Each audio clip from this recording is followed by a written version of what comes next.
यस के तपाईँहरूलाई थाहा छ आजभन्दा करिब 50 वर्ष अगाडि मेरो गाउँघरमा टोयलेटै थिएन भन्दाखेरि झुटो लाग्न सक्छ होला साँच्चीकै थिएन त्यही भएर चाहिँ मैले 50 वर्षको अगाडिको जिन्दगी र आजको जिन्दगी के कस्तो छ सबै देखाइरहेको छु फुल भिडियो हेर्न चाहिँ नबिर्सनु होला। कहानीको सुरुवाती हुन्छ विगत अगाडिदेखि नै 2001 सम्मको कुरा हो। त्यो टाइममा घरभन्दा अलिकति टाढा खोला नजिक भएको ठाउँमा चाहिँ हामीले चाहिँ दिसा पिसाब गर्न चाहिँ जानु पर्थ्यो त्यो टाइममा। अनि त्यो टाइममा कस्तो समस्या हुन्थ्यो भन्दाखेरि चाहिँ घरबाट एकदमै टाढा थियो अनि बाढी पहिरो यताउति आउने भएको कारणले गर्दाखेरि त्यो टाइममा मान्छेहरूको मृत्यु हुने समस्या पनि धेरै चान्सेस बढ्थ्यो क्या।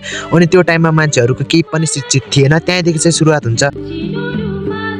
अनि त्यस्तो समस्याले चाहिँ दिन प्रतिदिन मान्छेको हानि भएको कारणले गर्दाखेरि चाहिँ त्यहाँदेखि 2001 देखि 2010 सम्म चाहिँ गाउँमा चाहिँ 1-2 जना चाहिँ शिक्षित भइसकेका थिए। अनि त्यस्ता शिक्षित मान्छेहरूको सल्लाहबाट चाहिँ घरभन्दा अलिकति नजिक, घरभन्दा त्यति टाढा होइन, घरभन्दा अलिकति नजिक ढुङ्गाले चिनेर चाहिँ खाडल बनाएर चाहिँ त्यो माथिपट्टि ढुङ्गाले इनार जस्तो बनाएर चाहिँ त्यहाँमा चाहिँ हामीले चाहिँ दिसा पिसाब गरिन्थ्यो त्यो टाइममा।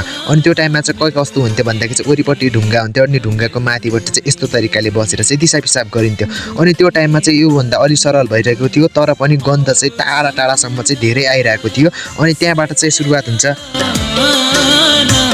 अनि पछि बल्ल 2014 देखि चाहिँ मान्छेहरू चाहिँ धेरै शिक्षित पनि भइसके, टाढा टाढाको स्कुलसम्म चाहिँ पढ्न जान्थे। अनि त्यहाँबाट चाहिँ शिक्षित भएर चाहिँ अरूको चाहिँ टोयलेट यस्तो तरिकाको देखेर चाहिँ हाम्रो गाउँघरमा पनि टोयलेटको विकास चाहिँ हुन सुरु भयो। अनि त्यहाँदेखि चाहिँ साथीभाइहरू 2026 पुग्दासम्म ढुङ्गाको टोयलेटको चाहिँ आजसम्म चाहिँ सदुपयोग भइरहेको छ। अनि सो साथीभाइहरू यस्तो चाहिँ ढुङ्गाको टोयलेट चाहिँ कसैको दिन प्रतिदिन चाहिँ विकासको क्रम चाहिँ चलिरहेको छ। अनि मैले यो भिडियोमा चाहिँ मैले चाहिँ विगतको अगाडिको टोयलेटदेखि चाहिँ आजको टोयलेटसम्म चाहिँ सबै कुरा मैले देखाइसकेँ। अनि के कस्तो लाग्छ हजुरलाई कमेन्ट गर्न चाहिँ नबिर्सनु होला, फलो पनि गरिदिनु होला। बाई।